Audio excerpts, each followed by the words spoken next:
बकुळे, ए बकुळे. काय रा? बकुळे, माझं लहानपणीचं स्वप्न पूर्ण झालं. कोणतं?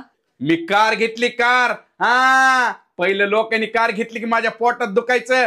आता मी कार घेतली, आता लोकांच्या पोटात दुखणार. बया बया बया, खरंच ना मी तू 4 व्हीलर घेतलीस, बरं केलंस तू. आता आपण दोघं जण मिळून सगळ्यांना जळवता. थांब, मी आता आरतीचं ताट घेऊन आले. हा हा, जा घेऊन ये. चल चल ना म्या, आपण गाडीची पूजा करू. चल चल, मस्तपैकी आता गाडीची पूजा करणार आणि मी बी आई थांबणार. हा, बकुळे कधी आणती की आरतीचं ताट? हा, आली. ए नाम्या, अरे आपली गाडी कुठे आहे? अगं वरी कुठं बघायला आलीस? गाडी तरी तर खाली आहे की. हा, तुझा मूर्त बसवला तुझा. असल्या कार मध्ये मला बसवणार आहेस का? बस तूच. आणखीन कोणाला बसवायचं असेल त्याला बसव. हट. अगं 200 रुपयाला घेतली जत्रो मधून मी. कमी आहे का काय? लाज वाटत जीवाला.